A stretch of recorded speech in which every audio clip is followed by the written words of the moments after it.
Kasi daw, delicate nature ang kanilang mga ginagawa. Delikado daw, okay? Liliquidate. Ang totoo niyan, kaya ayaw nilang mag-liquidate up to the last centavo kasi nga legalize ang corruption. Sindadrama sila ngayon. Magandang araw sa atin lahat mga kababayan. Hanggang ngayon ay wala pa ring sumasagot sa hanay nitong mga Makabayan Black at Serisa Ontiveros patungkol sa mga pasabog, expose ni Surgando Sasot. Itong mga umano'y ipolitiko na ang kanilang inaatupag ngayon ay paglalagay ng mga malalaking tarpaulin sa EDSA parang maagang pangampanya para sa 2025 or 2028, mga kababayan po natin, ay wala pa ring sagot sa hinihinging resibo at transparency ni Surgando Sasot sa kanyang expose sa tinawag niyang classified fund at itong extraordinary expenses ng House of Representatives at ng Senado na kung saan ay certification or signature lamang, perma lamang ang kailangan, ay pwede nang maipresenta bilang proof ng kanilang gastos inasaan itong itemize or yung individual na ginastos, saan ba ginamit, bakit hindi nila mailabas kung bakit ang confidential fund ay kailangan nilang busisiin samantala sila pala ay perma lamang ang kailangan, okay na, may pera na. So yan po ang hinihingi ngayon ng ating mga kabayan, ilabas at maging transparent ang bawat lahat kung ang kanilang kagustuhan ay good governance na walang corruption. Bakit walang sumasagot at ang kanilang pinapalabas ngayon na sila ay biktima ng pang-aatake umano ng kampo ni Vice President Sara Duterte at ngayon nagsalibasan itong kanilang logo na I stand for the House of Representatives. Bakit? Saan pa kayo dapat tatayo? Siyempre, sa institusyon, sa ahensya ng ating gobyerno o diyan sa inyong pinipistuhan ngayon dahil diyan kayo nabubuhay. At yan ang nagbibigay sa inyo ng napakalaking pondo. So dapat, imbis na magpalabas sila ng mga ganitong I stand for the House of Representatives, I stand for the House Speaker, dapat sagutin nyo ang mga pasabog ni Sasot. Ako po'y nangihingi, okay, ng proposed 2024 budget ng Kongreso para malaman po natin kung ilang bilyon po sa 2024 ang mapapasailalim na naman sa legalized corruption ng Kongreso. Hindi po ito nakapubliko pa. Nakakapagtaka kung magkano ang gustong budget ng Kongreso na for sure ay mapapasama sa kanilang legalized corruption. Ano nga ba itong legalized corruption na ito? Hello sa mga taxpayers na nasa Zamboanga del Norte at iba't iba pang taxpayers dyan sa Mindanao. Makinig po ang lahat mula ordinaryong manggagawa at malalaking CEO. Bakit ito legalized corruption? Bibigyan ko kayo ng maiksing kwento. Okay? Sa hindi nyo po alam, ang Kongreso po ng Pilipinas ay nagpasa po ito ng tinatawag na Concurrent Resolution number 10 noong 15th Congress.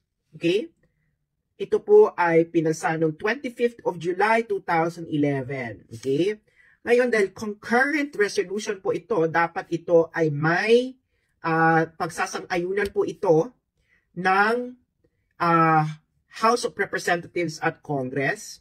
So, kaya makikita nyo dito, ang concurrent resolution na ito ay adopted by the Senate and the House of Representatives on August 24, 2011 para sa Senate at para sa House of Representatives February 1, 2012. Ayan. So, ano bang nilalaman po ng resolution na ito? Okay. Ito po ang title, no? Maintaining the prevailing system of accounting and liquidation of the respective budgetary allocation of each member of the Senate and the House of Representatives as classified. So anong ibig sabihin po niyan? Okay? Yung resolution po, gusto lang niyang i-maintain Ibig sabihin, bago 15th Congress for the longest time in our political history. Napakahabang panahon. Okay? Ang accounting at liquidation ng bawat isang miyembro ng Senado at House of Representatives ay classified. Ibig sabihin, hindi po ito publicly available. Classified.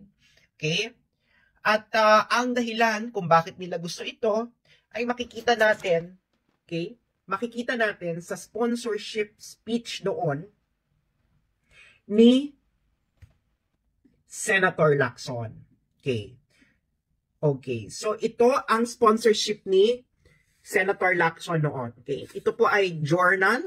Okay. Journal po ito ng Senado na may date na Wednesday, August 24, 2011. Okay. So, ang sabi niya, kaya daw dapat itong gawing classified kasi daw delicate nature ang kanilang mga ginagawa. Delikado daw. Okay? Sa mga gusto pong magtanong, okay, nagbotohan po ang Senado noon, 15th Congress ito, 2011, at wala pong nag-object na senador. Okay? Ganon din po sa House, no? Sa House of Representatives din po ay walang nag-object. Ito po yung record niyan. Okay? Makikita nyo, Wednesday, February 1, 2012, ang nag-introduce nung resolution, okay, ay si Representative Binay, at tinanong ni Deputy Speaker, Representative Garcia, is there any objection? Silence. So, ibig sabihin po niyan, okay sa lahat ng kongresista at senador na classified ang liquidation at accounting ng allocation ng bawat isang congressman at senador. So, ayan nga po mga kababayan, at nilinaw ni Sasot na umano'y ang liquidation ay hindi nila isinapubliko at ito umano ay classified. So mga kababayan po natin, kung ang ginastusan ng perang ito, lalo na ang kanyang level o yung kanyang description ay hindi naman para sa para hindi naman sa intelligence at confidential, bakit hindi isa publiko? At kung ito ay ginastos naman sa tama, bakit hindi ipakita sa taong bayan para sana talagang malaman natin kung saan ginagastos itong pera ng taong bayan. Pero malinaw mga kababayan po natin, itong sinasabi ni Sasot na umano'y legalized corruption dahil certification lamang ang kung ikukumpara umano sa parang kinuna natin ng pattern ng ating ginagawa diyan o ginagawa ng ating mga senador, congressman sa House of Representatives at sa Senado ay itong Amerika. Kung ipapakita umano mga kababayan po natin, ang sa Amerika ay transparent. Baga itemize pinapakita kung saan ginagastos ang pera. Pero sa atin ay nakatago. So halata or bistado masyado mga kababayan po natin ang kanilang panluloko na ginagawa sa taong bayan. Kaya pala napakaraming ipolitiko na gustong tumakbo tuwing election. Kahit gumastos pa sila ng bilyon-bilyon dahil dubli-dubli naman pala ang kanila nakukuha. Maliban na lang sa talagang tapat na mga senador at kongresista po natin.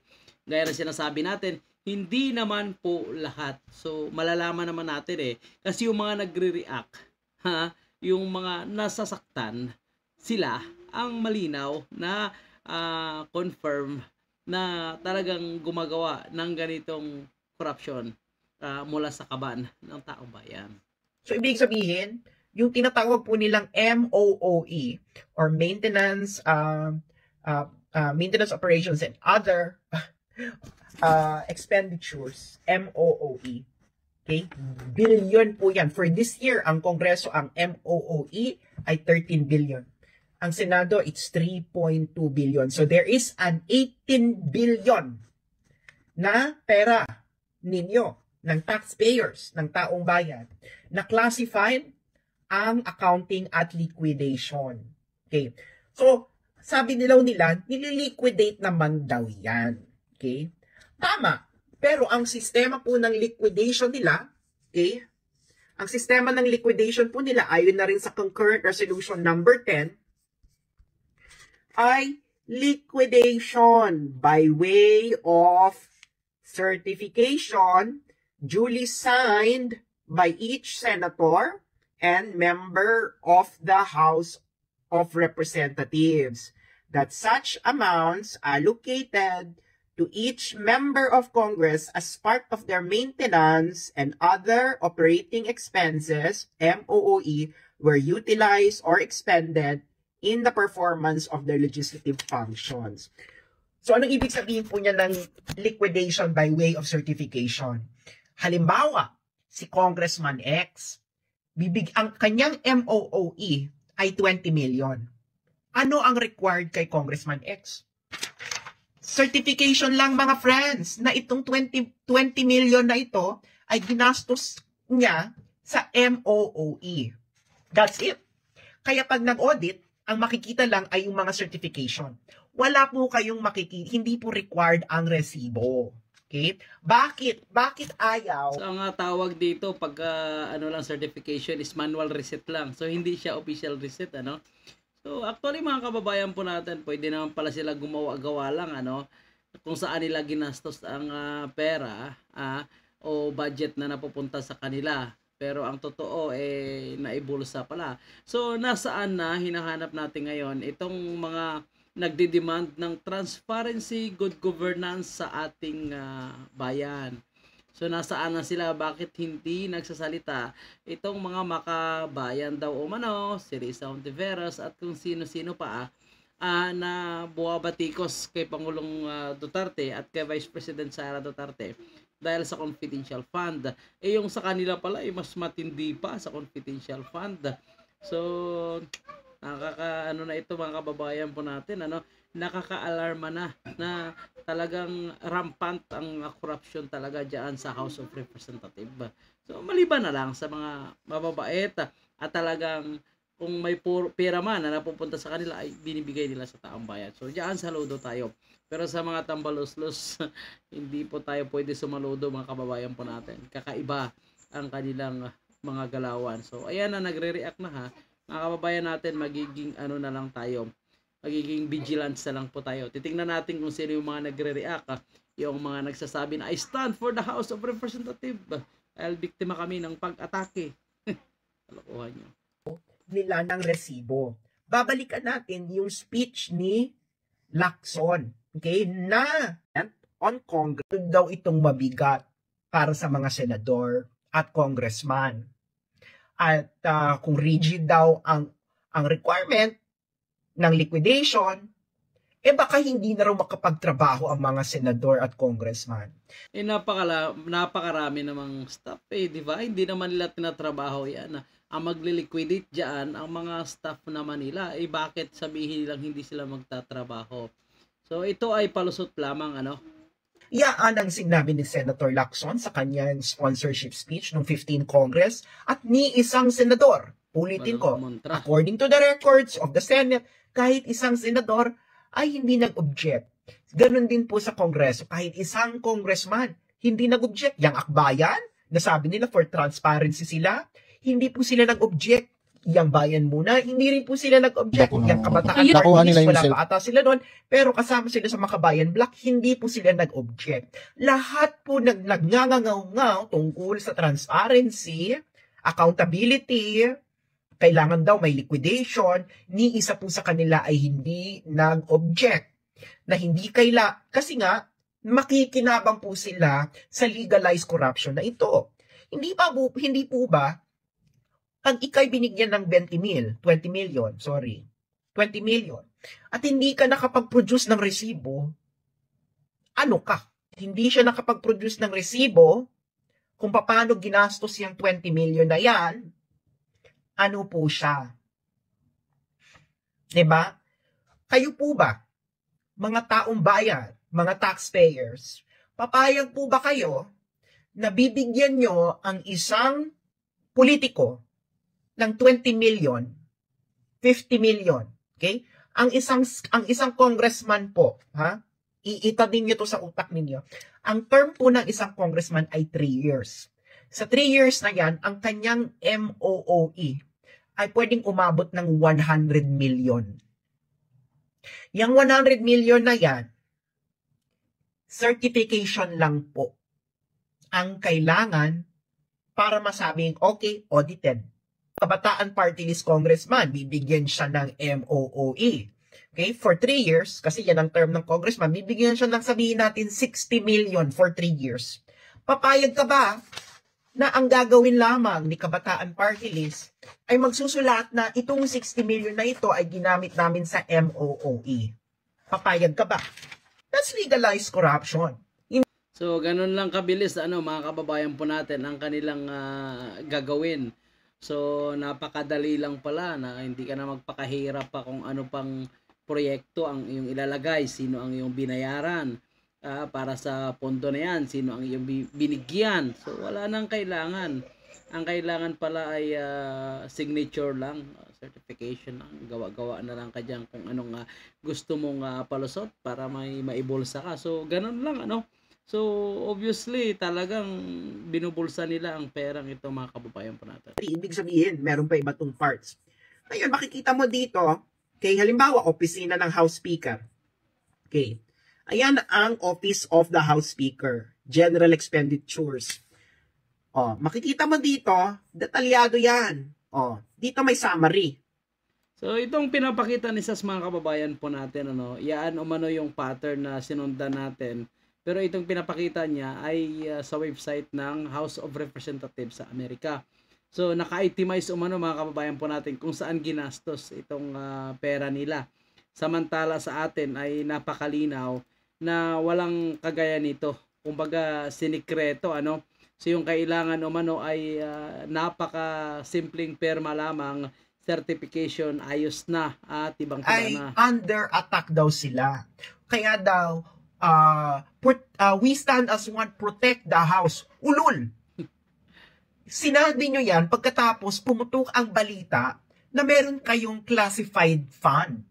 So, yan po, mga kababayan, ang pinapalabas nila ngayon na biktima sila, inaatake sila dahil sa mga lumalabas na issue, at ang taong bayan ay humihingi na rin ng kanilang resibo, audit, kagaya sa sinabi ni Pangulong Rodrigo Duterte na kung tatakbo umano itong si Speaker Martin ay ilabas niya ang kanyang audit. So, ang kanyang expenses, kung saan niya ginastos ang pondo, pati na rin ang mga senador at ang mga congressman. So, wala namang masama sa hinihiling ni Pangulong Rodrigo Duterte sa ang pang-aatake yun. Ilabas nyo, kasi kung walang tinatago, bakit matatakot? Diba? At ang gusto ng Makabayan Black na umano'y imbestigahan as edge of legislation umano itong ginastos ni Vice President Sara Duterte noong nakaupo pa siyang mayor sa Davao na confidential fund dahil sobrang laki umano, abay hindi naman natatakot itong si Vice President Sara Duterte at handa naman umano itong sagutin. So ngayon, ang gusto ni Pangulong Digong ay sagutin, ilabas nila ang audit sa ginastosan nilang extraordinary expenses, classified fund, para naman alam natin. So, walang tinatago, edi tapos na yung issue, move on tayo, ibang issue na naman po tayo. So, yun lang naman ang kailangan ng taong bayan. Walang pang-aatake na nangyayari, ang humihingi lang ng taong bayan ay ipakita ang resibo kung saan ginastos ang pondo ng taong bayan. Dahil ang mga nagsasalita ay napakalinis umano nagmamalinis, sila pala ang sobrang dumi at sila ang lumalabas na maraming tinatagong sikreto ngayon sa paggastos ng pondo ng taong bayan. So, abangan na lang natin yan sa mga susunod na expose ni Saso. Maraming salamat.